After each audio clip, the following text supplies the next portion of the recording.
வணக்கம். நீங்கள் சொந்தமாக வீடோ இல்லை ஒரு நிலமோ வாங்குறீங்க அப்படின்னா அடிக்கடி power of attorney, power document அப்படின்ற வார்த்தைகள்லாம் கேட்பீங்க. அதே மாதிரி ஒரு ரியல் எஸ்டேட் புரோக்கர் கிட்டப்பா எனக்கு ஏதாவது ஒரு வீடு பார்த்து கொடு, நான் ஒரு வீடு புதுசாக வாங்கணும் இல்லை ஒரு நிலம் வாங்கணும் அப்படின்னு கேட்டிங்கன்னா அவர் கூப்பிட்டு போய் ஒரு வீடு காமிப்பார். காமிச்சிட்டுப்பா இந்த இடம் பிடிச்சிருக்கே, ஓனரை பார்க்கலாமா அப்படின்னா, சார் ஓனர்லாம் வெளிநாட்டில் இருக்கார், நான் தான் சார் பவர் ஏஜென்ட்டு, என்கிட்டயே நீங்கள் பேசிக்கலாம், நானே உங்களுக்கு ரெஜிஸ்டர் பண்ணி கொடுத்துருவேன் அப்படின்னு சொல்லுவார்.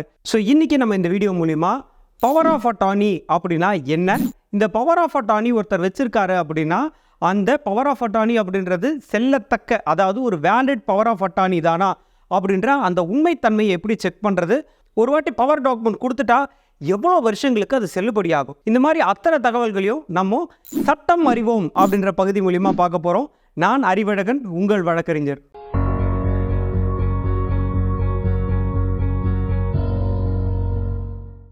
முதல்ல பவர் ஆஃப் அட்டார்னி அப்படின்னா என்னன்னு பார்த்துடலாங்க.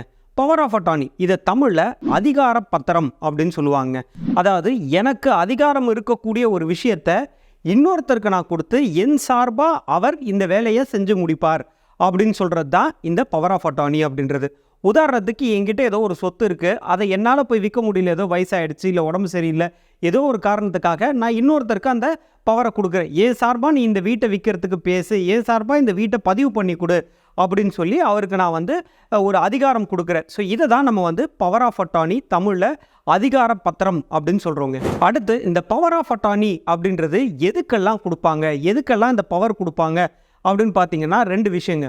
ஒன்று சொத்து சம்மந்தமாக, அதாவது ஒரு சொத்தை வாங்கிறதுக்கோ விற்கிறதுக்கோ, இல்லை அந்த சொத்தை அடமானம் வச்சு அதன் மூலிமா பணம் வாங்கிறதுக்கு, இல்லை ஒரு இடத்த ஒருத்தர் வாங்கிட்டாரு, அதுக்கப்புறமா அந்த இடத்த வாடகைக்கு விட்டுருக்காரு, அந்த வாடகையெல்லாம் போய் கலெக்ட் பண்ண முடியாது, அதுக்கு பதிலாக ஒரு பவர் ஏஜென்ட்டை வச்சு அவர் அந்த வாடகையை கலெக்ட் பண்ணி கொடுப்பாரு. ஸோ இந்த மாதிரி சொத்து சம்மந்தமான பவர் ஆஃப் அட்டார்னி இருக்குது. இதை தவிர்த்து பார்த்தீங்கன்னா கம்பெனி சார்பாக நிறைய கம்பெனிகள், கார்ப்பரேட் கம்பெனிகள்லையும் இந்த பவர் ஆஃப் அட்டார்னி இல்லை பவர் அப்படின்றது கொடுப்பாங்க. எதுக்குன்னா அந்த ஓனர் சார்பாக யாராவது ஒருத்தர், ஒரு டைரக்டரோ இல்லைனா அதில் வேலை செய்யக்கூடிய ஒரு சிஇஓவோ யாராவது ஒருத்தர் அந்த கான்ட்ராக்டை எக்ஸிக்யூட் பண்ணுறதுக்காக ஏதோ ஒரு செயலை செய்யணும், அந்த செயலை செய்யறதுக்கு ஒரு ஒப்பந்தம் போடணும், அந்த ஒப்பந்தத்தில் கையெழுத்து போகிறதுக்கு இவருக்கு அதிகாரம் இருக்குது அப்படின்னு சொல்லி பவர் கொடுப்பாங்க. ஸோ இந்த மாதிரி ரெண்டு விஷயங்களுக்காக பவர் கொடுப்பாங்க. இந்த பவர் ஆஃப் அட்டார்னியில் ரெண்டு பார்ட்டிஸ் இருப்பாங்க. ஒருத்தர் பிரின்சிபல், அதாவது இந்த பவரை கொடுக்குறவர், எனக்கு ஏதோ ஒரு அதிகாரம் இருக்குது, அந்த அதிகாரத்தை நான் இவர் கொடுக்குறேன் அப்படின்னு சொல்லி கொடுக்கக்கூடியவர், அவர் பிரின்சிபல் அப்படின்னு சொல்லுவோம். அந்த அதிகாரத்தை எடுத்துக்கிறாரு இல்லைங்களா, வாங்கிக்கிறாருல்ல, அவரை ஏஜென்ட், இன்னும் ஸ்பெசிஃபிக்காக பவர் ஏஜென்ட் அப்படின்னு சொல்லுவாங்க. அடுத்து இந்த பவர் ஏஜென்ட்டுக்கான தகுதிகள், அதாவது குவாலிஃபிகேஷன்ஸ் என்ன அப்படின்னு பார்த்துடலாங்க. ஒரு பவர் கொடுக்குறவர் அந்த இடத்தின் மேலேயோ இல்லை அந்த செயலுக்கோ அதிகாரம் உள்ள நபராக இருக்கணும். அந்த பவரை வாங்குறவருக்கான குவாலிஃபிகேஷன் அப்படின்னு பார்த்தீங்கன்னா, ஒன்று அவர் மேஜராக இருக்கணும், அதாவது 18 வயது பூர்த்தி அடைந்த ஒரு நபராக இருக்கணும், மைனரால் பவர் வாங்க முடியாது. ரெண்டாவது அவர் நல்ல மனநிலையில் இருக்கணும். ஸோ இது ரெண்டு முக்கியமான கண்டிஷன். மூணாவது அவர் ஒரு ஒப்பந்தம் போடுறதுக்கு தகுதி வாய்ந்த ஒரு நபராக இருக்கணுங்க. இதுதான் 3 கண்டிஷன்ஸ். அடுத்து இந்த பவர் பத்திரத்தை நம்ம யார்கிட்ட இருந்தாவது வாங்கி நம்ம படித்து பார்க்குறோம், ஒரு சொத்தை வாங்கும்பொழுது அவர் பவர் பத்திரம் கொடுக்குறாரு அப்படின்னா அந்த கவனிக்க வேண்டிய 2 முக்கியமான விஷயம் என்னென்னா, இது ஜென்ரல் பவர் ஆஃப் அட்டார்னியா, அதாவது பொது அதிகார பத்திரமா, இல்லை ஸ்பெசிஃபிக் பவர் ஆஃப் அட்டார்னியா, அதாவது சிறப்பு அதிகார பத்திரமா அப்படின்றத நம்ம பார்க்கணும். இது என்ன பொது அதிகாரம் இல்லை சிறப்பு அதிகாரம் அப்படின்னு கேட்டிங்கன்னா, பொது அதிகாரம், அதாவது ஜென்ரல் பவர் ஆஃப் அட்டார்னி அப்படின்றது அவருக்கு ஒரு பவர் கொடுக்குறவருக்கான சொத்துக்களில் எந்த சொத்தை வேணாலும் விற்கிறதுக்கு, இல்லை ஒரு புது சொத்தை வாங்கிறதுக்கு, அவர் கிட்ட இருக்கக்கூடிய ப்ராப்பர்ட்டிஸ் மேலே அவர் கடன் வாங்கிறதுக்கு, இல்லை டாக்ஸ் கட்டுறதுக்கு, இந்த மாதிரி ஒருத்தருக்கு அதிகாரம் உள்ள அனைத்து விஷயங்களையும் இன்னொருத்தருக்கு கொடுக்கறது தான் இந்த ஜென்ரல் பவர் ஆஃப் அட்டார்னி அப்படின்னு சொல்கிறதுங்க. அதுலேயே இந்த சிறப்பு அதிகாரம், அதாவது ஸ்பெசிஃபிக் பவர் ஆஃப் அட்டார்னி அப்படின்றது குறிப்பிட்ட ஒரு செயலை செய்யறதுக்காக உருவாக்கக்கூடிய ஒரு பத்திரத்தின் பேர் தான் சிறப்பு அதிகாரம், இல்லைனா ஸ்பெசிஃபிக் பவர் ஆஃப் அட்டார்னி. உதாரணத்துக்கு எனக்கு நிறைய ப்ராப்பர்ட்டிஸ் இருக்குது, அதில் மதுரையில் இருக்கக்கூடிய இந்த எஸ்ஆர் நம்பரில் இருக்கக்கூடிய இந்த சொத்தை விற்கிறதுக்கு இவருக்கு அதிகாரம் இருக்குது, இல்லை ஒரு கோர்ட்டில் கேஸ் சார்பாக போய் கேஸில் அப்பியர் ஆகிறதுக்கு இவருக்கு ரைட் இருக்குது, இல்லை இந்த சொத்தில் இருந்து வரக்கூடிய வாடகையை வசூல் பண்ணுறதுக்கு மட்டும் இவருக்கு அதிகாரம் இருக்குது அப்படின்னு ஸ்பெசிஃபிக்காக மென்ஷன் பண்ணி கொடுக்கறதா இந்த ஸ்பெஷல் பவர் ஆஃப் அட்டார்னி இல்லை ஸ்பெசிஃபிக் பவர் ஆஃப் அட்டார்னி. அடுத்து இந்த பவர் ஆஃப் அட்டார்னி ஒருத்தர் கொடுக்குறாரு இல்லை ஒருத்தர் வாங்குறாரு அப்படின்னா அதில் என்னென்ன தகவல்கள்லாம் இருக்கும் அப்படின்னு பார்த்தீங்கன்னா, ஒன்று குறிப்பாக இதில் இருக்கக்கூடிய பார்ட்டிஸ், யார் இந்த பவர் கொடுக்குறாங்க, யார் இந்த பவர் வாங்குறாங்க, அவங்கள பற்றின முழு தகவல், அவங்களோட பேர், அப்பா பேர், வயசு, அட்ரஸ்ஸு, இந்த மாதிரி அத்தனை தகவல்களும் இருக்கணும். ரெண்டாவது விஷயம் அப்படின்றது பார்த்தீங்கன்னா, இது எதுக்காக கொடுக்கப்படுது? இப்போ நான் முன்னாடி சொல்லியிருந்தேன் இல்லைங்களா? ஜென்ரல் பவர் ஆஃப் அட்டார்னியா இல்லை ஸ்பெசிஃபிக் பவர் ஆஃப் அட்டார்னியா? அவர் எந்த சொத்தை வாங்க போகிறாரு, அந்த சொத்தை பற்றின தகவல்கள் இருக்கணும்.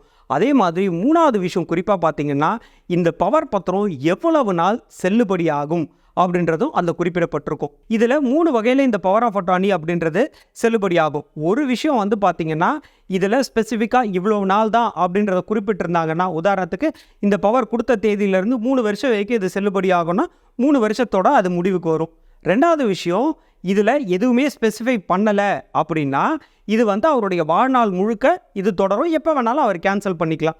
அதுவே 3வது விஷயத்தில் இது கேன்சல் பண்ண முடியுமா முடியாதா அப்படின்றத அந்த இடத்துல எக்ஸ்பிளிசிட்டாக மென்ஷன் பண்ணியிருந்தாரு அப்படின்னா, அதாவது இந்த பவர் ஆஃப் அட்டார்னியை என்னால் கேன்சலே பண்ண முடியாது அப்படின்னு கொடுத்துருந்தாருன்னா அது வாழ்நாள் வரைக்கும் தொடரும். இஃப் சப்போஸ் இதை வந்து கேன்சல் பண்ணுறதுக்கு எப்போ வேணாலும் அதிகாரம் இருக்குது அப்படின்னா அவர் எப்போ வேணாலும் அதை போய் கேன்சல் பண்ணிக்கலாம். கேன்சல் பண்ணும்போது அவர் எப்படி இந்த பவர் ஆஃப் அட்டார்னி எக்ஸிக்யூட் பண்ணாரோ அதே மாதிரி அதை கேன்சலும் பண்ண வேண்டியிருக்கும். அடுத்து நம்ம ரொம்ப முக்கியமாக தெரிஞ்சுக்க வேண்டிய ஒரு விஷயம், இந்த பவர் ஆஃப் அட்டார்னி டாக்குமெண்ட்டை பதிவு பண்ணணுமா அப்படின்றதுங்க. 2012வது வருடம் தமிழக அரசு ஒரு சட்ட திருத்தம் கொண்டு வராங்க.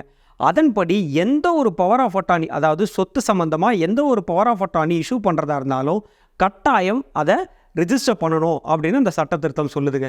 இதன்படி நீங்கள் எந்த ஒரு பவர் ஆஃப் அட்டார்னி சொத்து சம்மந்தமாக நீங்கள் வந்து பார்க்குறீங்க அப்படின்னாலும் அது பதிவாக இருக்கா அப்படின்றத கவனத்தில் கொள்ளுங்க. ஸோ நீங்கள் எந்த ஒரு சொத்து வாங்குறீங்க, அதில் ஒரு பவர் ஆஃப் அட்டார்னி டாக்குமெண்ட் இருக்குது அப்படின்னா அது பதிவாக இருக்கா அப்படின்றத கவனமாக பார்த்துக்கோங்க. அடுத்து இந்த பவர் ஆஃப் அட்டார்னி டாக்குமெண்ட்டுக்கான ஸ்டாம்ப் டியூட்டி என்ன, இது எங்கே பதிவு பண்ணுறது அப்படின்னு பார்த்தீங்கன்னா, இதுக்கான ஸ்டாம்ப் டியூட்டி அப்படின்றது நீங்கள் இந்த பவர் ஆஃப் அட்டார்னியை வெளிநபருக்கு, அதாவது ஒரு தேர்ட் பர்சனுக்கு நீங்கள் கொடுக்குறீங்க அப்படின்னா அதுக்கான முத்திரைத்தாள் அப்படின்றது 10,000 ரூபாய் கட்டணுங்க. அதுவே உங்களோட குடும்ப உறுப்பினர், உங்களோட கணவருக்கோ இல்லை மனைவிக்கோ அப்பாக்கோ அம்மாவுக்கோ யாருக்காவது பவர் கொடுக்குறீங்க அப்படின்னா அதுக்கான முத்திரைத்தாள் அப்படின்றது 1000 ரூபாய். ஸோ இதை நீங்கள் செலுத்தி நீங்கள் வந்து இதுக்கான ரிஜிஸ்ட்ரேஷனை நீங்கள் பண்ணிக்கலாம். இது எங்கே ரிஜிஸ்டர் பண்ணணும் அப்படின்னு பார்த்தீங்கன்னா, அந்த சொத்து எந்த இடத்துல அமைஞ்சிருக்கோ அங்கே இருக்கக்கூடிய சப் ரிஜிஸ்ட்ரார் ஆஃபீஸில் இதை நீங்கள் பதிவு பண்ணணுங்க.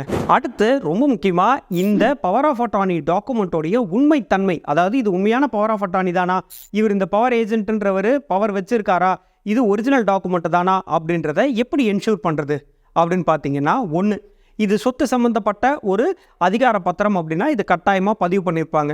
அப்போது நீங்கள் அந்த ப்ராப்பர்ட்டிக்கு ஈசி, அதாவது என்கம்பரன்ஸ் சர்டிஃபிகேட் அப்படின்றத அப்ளை பண்ணுறீங்க அப்படின்னா அதிலேயே வந்துடும் இவர் தான் பவர் ஆஃப் அட்டார்னி ஏஜென்ட், இவருக்கு இன்றைக்கி வரைக்கும் உரிமை இருக்குது அப்படின்றது வந்துடும். அந்த பவர் ஆஃப் அட்டார்னி டாக்குமெண்ட்டை கேன்சல் பண்ணிட்டாங்கன்னு வச்சுக்கோங்களேன், இந்த தேதியில் இது கேன்சல் ஆகிடுச்சு, இவருக்கு இதில் உரிமை இல்லை அப்படின்றது உங்களுக்கு தெரிஞ்சிடும். இது முதல் விஷயம். ரெண்டாவது விஷயம், இந்த பவர் கொடுத்தவர் உயிரோடு இருக்கணுங்க. அவர் இறந்துட்டார் அப்படின்னாலும் இந்த பவர் ஆஃப் அட்டார்னி டாக்குமெண்ட் செல்லாது. அதை எப்படி தெரிஞ்சுக்கிறது அப்படின்னு பார்த்தீங்கன்னா, இதை நீங்கள் ரிஜிஸ்டர் பண்ணும்போது லைஃப் சர்டிஃபிகேட் அப்படின்னு ஒன்று கொடுப்பாங்க. ஸோ அந்த லைஃப் சர்டிஃபிகேட் இருந்ததுனா தான் இது வந்து அவர் உயிரோடு இருக்கார் அப்படின்றதுக்கான ஒரு அத்தாட்சி. ஸோ இதை நீங்கள் என்ஷூர் பண்ணிக்கிறதுக்கு ஒன்று அந்த ஈசி போட்டு பார்த்துக்கணும், ரெண்டாவது அவர்கிட்ட அந்த லைஃப் சர்டிஃபிகேட் இருக்கா அப்படின்றதையும் நீங்கள் என்ஷூர் பண்ணிக்கணுங்க. சரி, இதெல்லாம் இந்தியாவில் வசிக்கக்கூடிய ஒருத்தர் இந்தியாவில் இருக்கார், இந்தியாவிலேருந்து பவர் கொடுக்குறாரு. இதுவே வெளிநாட்டில் வாழக்கூடிய ஒரு என்ஆர்ஐ இல்லை வெளிநாட்டில் வசிக்கக்கூடிய ஒரு நபர், அவருக்கு சொந்தமான இந்தியாவில் இருக்கக்கூடிய ஒரு சொத்தை விற்கணும் அப்படின்னா அதுக்கு எப்படி பவர் ஆஃப் அட்டார்னி கொடுக்கறது, அதை பற்றி அடுத்த வாரம் சட்டம் அறிவோம் பகுதியில் டீட்டெயில்டாக பார்க்கலாம். நான் அறிவழகன், உங்களுக்கான வழக்கறிஞர்.